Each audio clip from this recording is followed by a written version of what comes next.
في وسط زحمه الفيديوهات الكتير ازاي تكوني ست بيت شاطره ونظيفه وجميله، ازاي تكوني ام وزوجه ناجحه.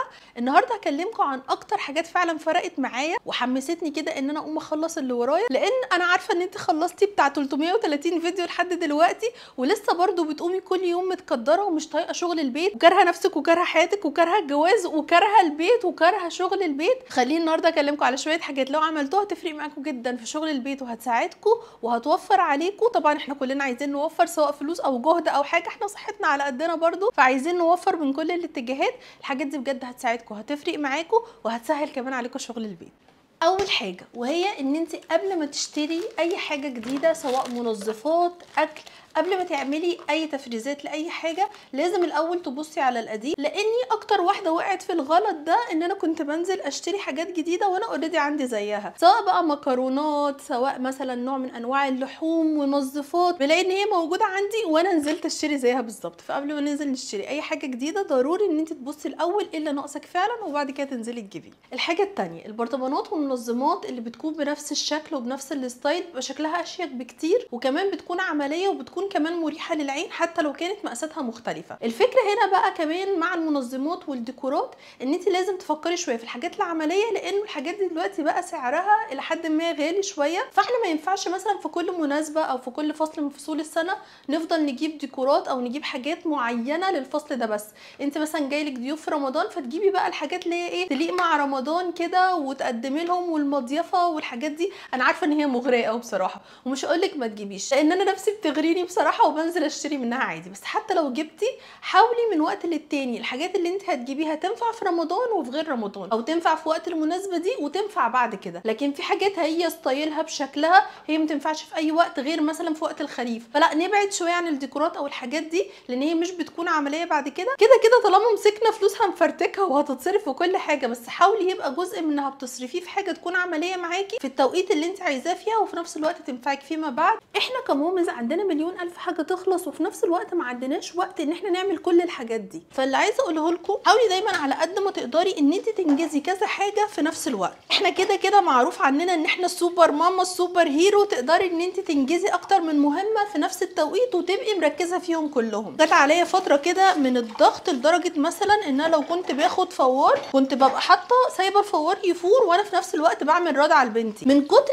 ما فيش وقت ان انا اعمل حاجات كتير. فحاولوا ان انتوا على قد ما تقدروا تستغلوا الوقت ان انتوا تبقوا بتعملوا كذا حاجه في نفس الوقت. انت دلوقتي داخله تطبخي ما تخليش الموضوع على قد الطبخه، افركي في اي حاجه، نضفي اي حاجه، لمعي البوتاجاز مثلا، حطي غسله في الغساله، اغسلي لك شويه اطباق او ادوات من اللي انت استخدمتيها وانت واقفه كده. حاولي ان انت ما تضيعيش الوقت باي طريقه، حتى ممكن تخلي اولادك مثلا يعملوا الهوم ورك وانت واقفه شغاله في المطبخ اللي هو رايحه جايه عليهم، هتلاقي نفسك خلصتي اللي وراكي وفي نفس الوقت خلصتي فقره زي فقره الهوم ورك. وانا مش محتاجه افسر ولا اوضح عن الفقره دي بجد، انتوا لو مش تطلعوا باي حاجه من الفيديو ده غير بالنصيحه دي حاولوا ان انتوا تطبقوها على قد ما تقدروا، لان دي اكتر حاجه هتسهل عليكي نص شغل البيت تقريبا. الحاجه اللي بعد كده وهي انه المنظف اللي تقدري تعمليه اعمليه، اللي ما تقدريش عادي اشتريه، بس بجد في منظفات طبيعيه بتبقى اقوى مليون مره من اي منظف ويكفي اصلا ان هي بتكون سيف عليكي وسيف على الاولاد. يعني في حاجات بجد انواع من المنظفات كده بتجيب قرشه نفس، انما في حاجات بتكون امنه جدا وفي نفس الوقت بتفور لنا كده الدهون. يعني في حاجتين بجد ما ينفعش نستغنى عنهم كده ولا كده. انا عارفه مش هتستغنوا عن الخل عشان داخل في اكلات كتير، لكن في حاجات تانية اساسيه لازم تكون عندكم زي مثلا ملح الليمون او زي بيكربونات الصوديوم او بيكربوناته او حسب يعني ما اسمها عندكم ايه. دي هتجيبوها من اي عطار وهاتوا بالكيلو لان كده بنحتاجها كتير. حرفيا شويه ملح ليمون على شويه خل تديهم غلوه كده في الكتل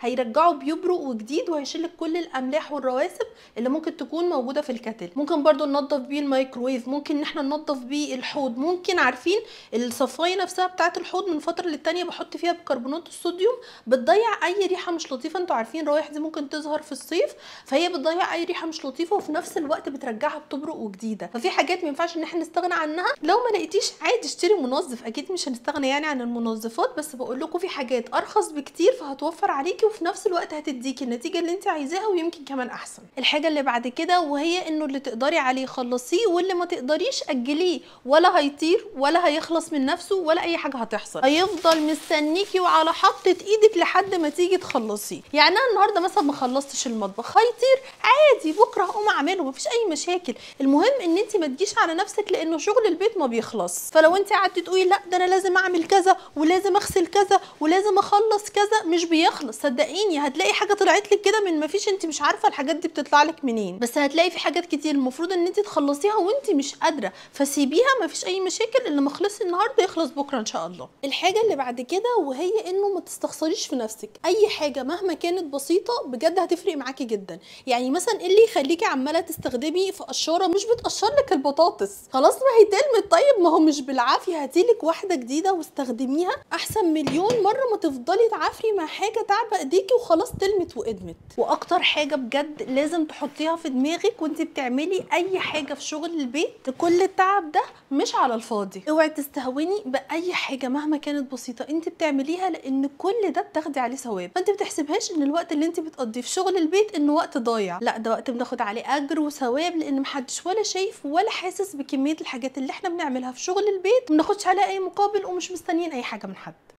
واهم حاجه احب اقولها لكم النهارده ان لازم تتبسطوا وتفرحوا بكل تفاصيل حياتكم، من اول الحيطان لحد كل ركنه وتفصيله في البيت. دي نعمه وستر يستاهل اننا نفرح بيها ونحمد ربنا عليها، مش عشان غيرنا مش لاقيها، بس عشان هي فعلا نعم مهما كانت بسيطه الواحد اصلا مش متخيل حياته من غيرها. لو جاتلك اي فرصه للتغيير او التجديد اعملي كده، ما تستخسريش في نفسك وفي صحتك وفي بيتك وفي ولادك اي حاجه.